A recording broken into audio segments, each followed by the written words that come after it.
Tradition 3. The only requirement for AA membership is a desire to stop drinking. This tradition is packed with meaning. For AA is really saying to every serious drinker, you are an AA member if you say so. You can declare yourself in, nobody can keep you out. No matter who you are, no matter how low you've gone, no matter how grave your emotional complications, even your crimes, we still can't deny you AA. We don't want to keep you out. We aren't a bit afraid you'll harm us, never mind how twisted or violent you may be. We just want to be sure that you get the same great chance for sobriety that we've had. So you're an AA member the moment you declare yourself. To establish this principle of membership took years of harrowing experience. In our early time, nothing seemed so fragile, so easily breakable as an AA group. Hardly an alcoholic we approached paid any attention. Most of those who did join us were like flickering candles in a windstorm. Time after time, their uncertain flames blew out and couldn't be relighted. Our unspoken, constant thought was, which of us may be next? A member gives us a vivid glimpse of those days. At one time, he says, every AA group had many membership rules. Everybody was scared witless that something or somebody would capsize the boat and dump us all back into the drink. Our foundation office asked each group to send in its list of protective regulations. The total list was a mile long. If all those rules had been in effect everywhere, nobody could have possibly joined AA at all. So great was the sum of our anxiety and fear. Footnote. In 1954, the name of the Alcoholic Foundation Incorporated was changed to the General Service Board of Alcoholics Anonymous Incorporated, and the Foundation Office is now the General Service Office. We were resolved to admit nobody to AA, but that hypothetical class of people we termed pure alcoholics. Except for their guzzling and the unfortunate results thereof, they could have no other complications. So beggars, tramps, asylum inmates, prisoners, queers, plain crackpots and fallen women were definitely out. Yes, sir, we'd cater only to pure and respectable alcoholics. Any others would surely destroy us. Besides, if we took in those odd ones, what would decent people say about us? We built a fine mesh fence right around AA. Maybe this sounds comical now. Maybe you think we old-timers were pretty intolerant. But I can tell you there was nothing funny about the situation then. We were grim because we felt our lives and homes were threatened, and that was no laughing matter. Intolerant, you say? Well, we were frightened.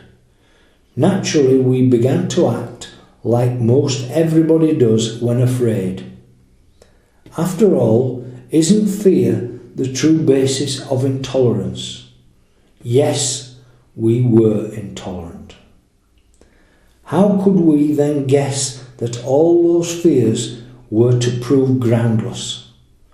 How could we know that thousands of these sometimes frightening people were to make astonishing recoveries and become our greatest workers and intimate friends?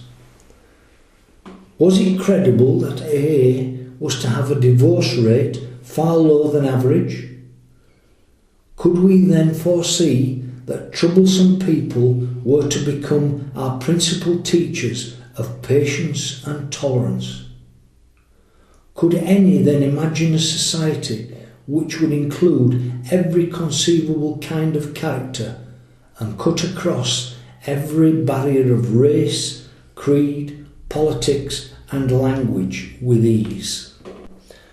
Why did AA finally drop all its membership regulations? Why did we leave it to each newcomer to decide himself whether he was an alcoholic and whether he should join us? Why did we dare to say, contrary to the experience of society and government everywhere, that we would neither punish nor deprive any AA of membership, that we must never compel anyone to pay anything, believe anything, or conform to anything? The answer, now seen in Tradition 3, was simplicity itself. At last experience taught us that to take away any alcoholic's full chance was sometimes to pronounce his death sentence, and often to condemn him to endless misery. Who dared to be judge, jury and executioner of his own sick brother? As group after group saw these possibilities, they finally abandoned all membership regulations. One dramatic experience after another clinched this determination until it became our universal tradition. Here are two examples. On the AA calendar it was year 2. In that time nothing could be seen but two struggling, nameless groups of alcoholics trying to hold their faces up to the light. A newcomer appeared at one of these groups, knocked on the door and asked to be let in. He talked frankly with that group's oldest member. He soon proved that his was a desperate case and that above all he wanted to get well. But, he asked, "Will you let me join your group? Since I am the member of another addiction, even worse stigmatized than alcoholism, you may not want me among you, or will you?" There was the dilemma. What should the group do? The oldest member summoned two others and in confidence laid the explosive facts in their laps. Said he, "Well, what about it? If we turn this man away, he'll soon die. If we allow him in, only God knows what trouble he'll brew. What shall the answer be, yes or no?" At first the elders could look only at the objections. "We deal," they said, "with alcoholics only. Shouldn't we sacrifice this one for the sake of the many?" So went the discussion while the newcomer's fate hung in the balance. Then one of the three spoke in a very different voice. "What we are really afraid of," he said, "is our reputation. We are much more afraid of what people might say than the trouble this strange alcoholic might bring. As we've been talking, 5 short words have been running through my mind. Something keeps repeating to me, what would the Master do?" Not another word was said. What more could indeed be said? Overjoyed, the newcomer plunged into 12-step work. Tirelessly he laid A's message before scores of people. Since this was a very early group, those scores have since multiplied themselves into thousands. Never did he trouble anyone with his other difficulty. AA had taken its first step in the formation of Tradition 3. Not long after the man with the double stigma knocked for admission, AA's other group received into its membership a salesman we shall call Ed. A power driver, this one, and brash as any salesman could possibly be. He had at least an idea a minute on how to improve AA. These ideas he sold to fellow members with the same burning enthusiasm with which he distributed automobile polish. But he had one idea that wasn't so saleable. Ed was an atheist. His pet obsession was that AA could get along better without its God nonsense. He browbeat everybody, and everybody expected that he'd soon get drunk, for at that time, you see, AA was on the pious side. There must be a heavy penalty, it was thought, for blasphemy. Distressingly enough, Ed proceeded to stay sober. At length the time came for him to speak in a meeting. We shivered, for we knew what was coming. He paid a fine tribute to the fellowship. He told how his family had been reunited. He extolled the virtue of honesty. He recalled the joys of 12-step work. And then he lowered the boom. Cried Ed, "I can't stand this God stuff. It's a lot of malarkey for weak folks. This group doesn't need it, and I won't have it. To hell with it." A great wave of outraged resentment engulfed the meeting, sweeping every member to a single resolve. Out he goes. The elders led Ed aside. They said firmly, "You can't talk like this around here. You'll have to quit it or get out." With great sarcasm, Ed came back to them.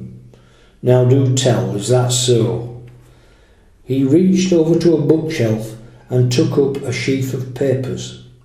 On top of them lay the foreword to the book Alcoholics Anonymous, then under preparation.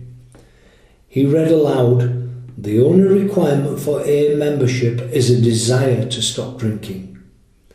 Relentlessly, Ed went on, "When you guys wrote that sentence, did you mean it or didn't you?"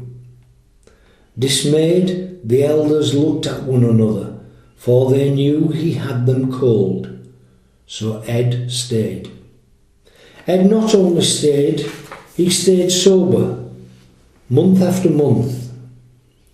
The longer he kept dry, the louder he talked against God. The group was in anguish so deep that all fraternal charity had vanished. "When, oh when," groaned members to one another, "will that guy get drunk?"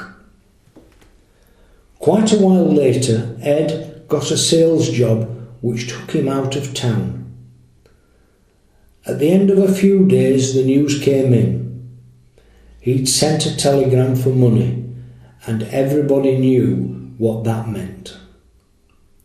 Then he got on the phone. In those days, we'd go anywhere on a 12-step job, no matter how unpromising. But this time, nobody stirred. "Leave him alone. Let him try it by himself for once. Maybe he'll learn a lesson." About 2 weeks later, Ed stole by night into an AA member's house and, unknown to the family, went to bed. Daylight found the master of the house and another friend drinking their morning coffee. A noise was heard on the stairs. To their consternation, Ed appeared. A quizzical smile on his lips, he said, "Have you fellows had your morning meditation?" They quickly sensed that he was quite in earnest. In fragments, his story came out. In a neighbouring state, Ed had holed up in a cheap hotel. After all his pleas for help had been rebuffed, these words rang in his fevered mind. "They have deserted me. I have been deserted by my own kind. This is the end. Nothing is left." As he tossed on his bed, his hand brushed the bureau nearby, touching a book. Opening the book, he read. It was a Gideon Bible. Ed never confided any more of what he saw and felt in that hotel room. It was the year 1938. He hasn't had a drink since. Nowadays, when old-timers who know Ed foregather, they exclaim, "What if we had actually succeeded in throwing Ed out for blasphemy? What would have happened to him and all the others he later helped?" So the hand of Providence early gave us a sign that any alcoholic is a member of our society when he says so.